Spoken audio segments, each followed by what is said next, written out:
Hola amigos, hoy no os hablaremos de las líneas de Nazca. Hoy hablaremos única y exclusivamente de las gentes que un día se partieron la espalda al sol del desierto para crear este enigmático paisaje de líneas y geoglifos. Y empezamos. La cultura nazca. Desarrollada entre el 200 a.C. y el 600 de nuestra era, la cultura nazca se estableció en la región peruana de Ica. Su capital, Cahuachi, estaba a orillas del río Ajá, y desde allí irradió su influencia hasta Pisco en el norte y hasta Arequipa en el sur.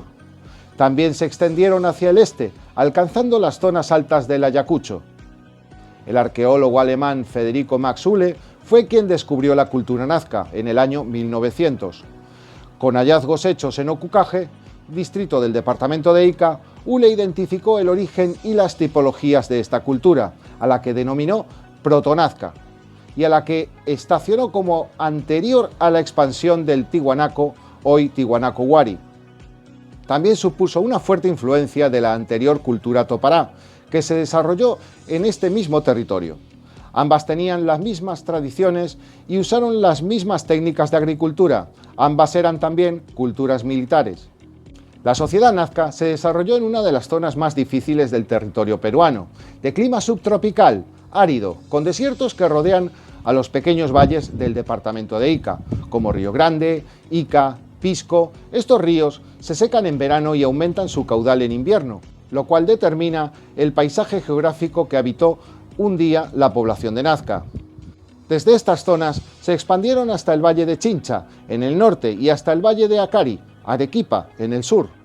La arqueología ha dividido la historia de la cultura nazca en 4 etapas. El Nazca temprano, en el cual aparecen las primeras comunidades nazca que se desarrollaron en la cuenca de Río Grande. El Nazca medio, donde se da forma a una cultura propia, bajo la influencia de la cultura Paracas, y se edifica el centro ceremonial de Cahuachi. El Nazca tardío. Aquí Cahuachi es abandonada y su población se extiende creando nuevos centros religiosos, donde destaca el centro de la estaquería. Y el Nazca final, que se inicia hacia el 600 después de Cristo y sucede el declive de la sociedad nazca. Se cree que una mezcla de reveses climáticos pudo ocasionar el retroceso en la actividad agrícola, o que otros pueblos belicosos pudieron haberla exterminado. En cuanto a la organización política y social, se piensa que la sociedad nazca estaba dividida jerárquicamente en clases sociales, siendo este un estado de tipo teocrático militarista, donde el poder estaba concentrado en los sacerdotes y en los dirigentes militares, que por lo general eran los dueños de las tierras. Esta élite tenía la capacidad de organizar el trabajo comunitario y dirigir las actividades ceremoniales. Vivían en edificios piramidales, en sectores especiales, cuyas habitaciones estaban hechas con adobe y muros cubiertos con una capa de yeso o cal para tapar las grietas. Al servicio de esta dirigencia estaban los artesanos cualificados, ceramistas, arquitectos, tejedores, astrólogos, músicos y soldados, que vivían en pequeñas ciudades y centros ceremoniales, entre los que destaca el complejo del centro ceremonial de Cahuachi. En la base de la sociedad estaban los agricultores y pescadores. Los agricultores ocupaban los valles fértiles, los cuales vivían en chozas cubiertas por paja, situadas fuera de la superficie cultivada, y se agrupaban en aldeas en torno a una pirámide de adobe que actuaba como un templo religioso. La sociedad nazca no tuvo un gobierno unificado, más bien fue una agrupación de señoríos particulares. Estos señoríos tenían su propia autoridad, que por lo general era un sacerdote, y ocupaban los valles, en cuyos extremos se hallaban los asentamientos, pues el resto del territorio a lo largo de cada río estaba dedicado única y exclusivamente a la agricultura. Se admite que la expansión de la cultura nazca fue de tipo militar y violenta, precisamente por la existencia de ciudades fortificadas en el área de Nazca. La gran cantidad de armas halladas en las tumbas y la costumbre de las cabezas trofeo que adornaban gran parte de sus expresiones artísticas sugieren que vivían en un mundo expuesto a la violencia. En cuanto a la economía de los nazca, esta se basaba fundamentalmente en la agricultura, siendo sus principales cultivos el maíz, frijol, calabaza, zapallo, yuca, guayaba, maní, ají y algodón. La pesca de mar y el marisqueo fueron de gran importancia para los habitantes de la costa mediante el trueque, donde intercambiaban sus productos para complementar su dieta alimenticia. La caza fue una actividad que ayudaba en la economía nazca, pero debió hacerse en menor medida. El comercio tuvo vital importancia, porque así podían satisfacer las necesidades de la población afectada muchas veces por las largas sequías. Mantuvieron un intercambio continuo con la cultura huarpa, comerciando productos como las papas y lana a cambio de pescado, algodón y cerámicas de la cultura nazca. También se destacaron por sus conocimientos y la utilización de los recursos hídricos, en especial subterráneos, los que gracias a ingeniosos proyectos utilizaron para el riego. Las galerías subterráneas construidas para aprovechar la capa freática en la zona donde los ríos pasan debajo de la superficie reciben el nombre de puquíos. Su intervención hidráulica por medio de acueductos, canales y pozos sirvió para abastecer a los terrenos. Muestra de ello es la construcción de los canales de Cantayoc y los puquíos. Sobre esto, el proyecto Salvar Nazca tiene muchísimo que decir, pues no solo usaban los puquíos y ciertos canales, sino que estos tan solo eran una pequeña parte de todo un enorme y genial sistema que servía para regar los campos. Pero como ya hemos comentado, hoy no hablaremos de las líneas de Nazca. Eso será para próximos vídeos, donde daremos la mayor explicación que el mundo haya escuchado nunca sobre este gran enigma. ¿Y qué hay de sus rituales? Sigamos con ello. La civilización nazca dedicaba rituales a sus dioses del mar, el cielo, la tierra, el fuego, el agua y el viento. Sus construcciones las realizaban para los dioses, con el fin de que no hubiera sequías.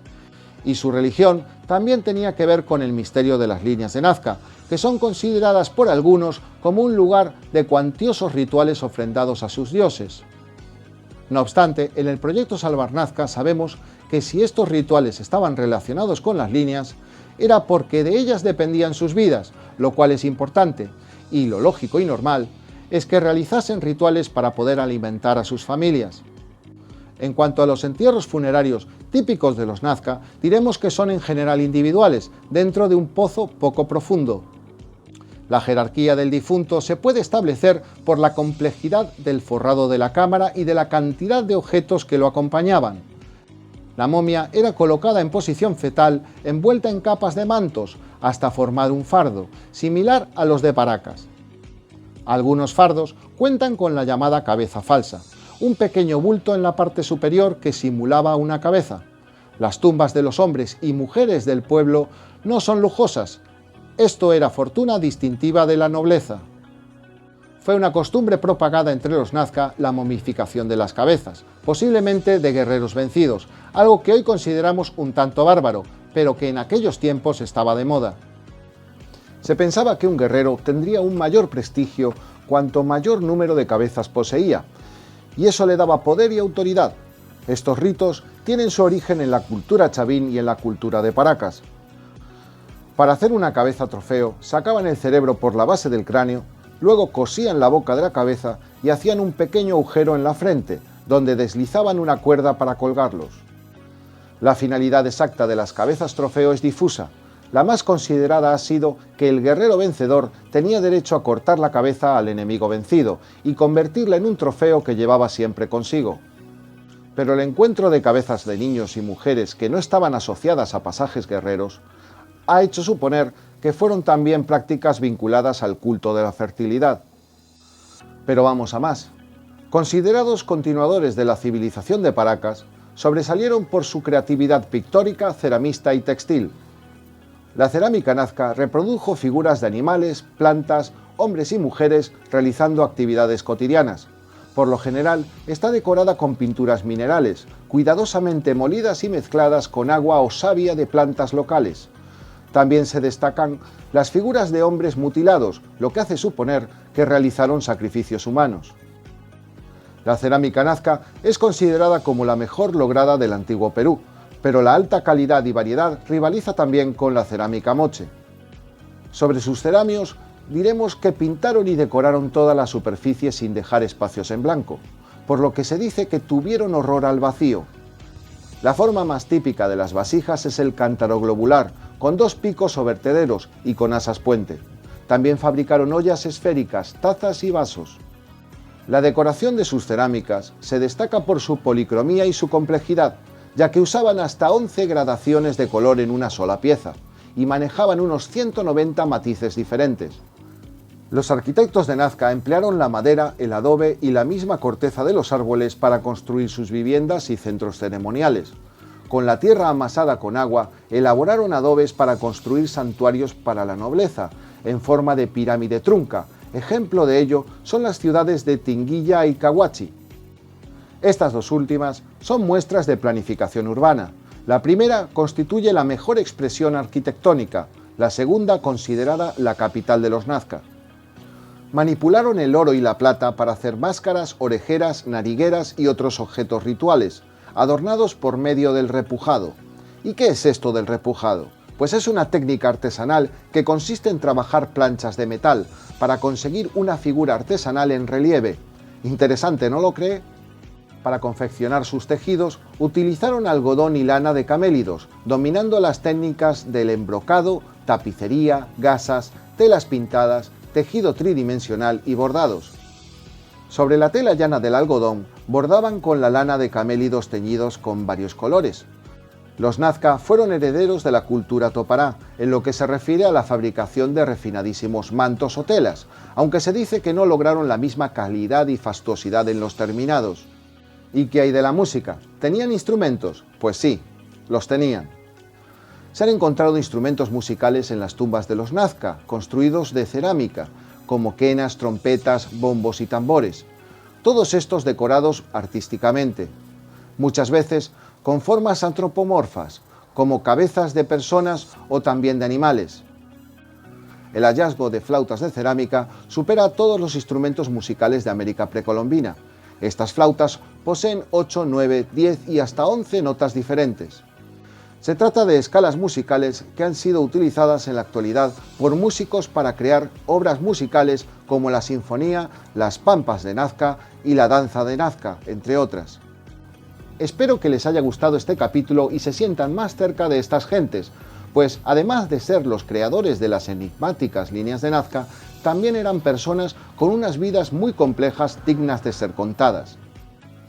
Y ahora sí, desgasten el botón de like y suscríbanse si aún no lo han hecho.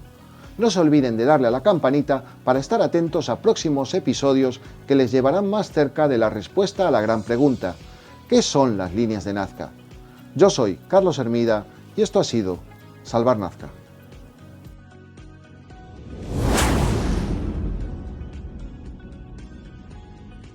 Solo en YouTube.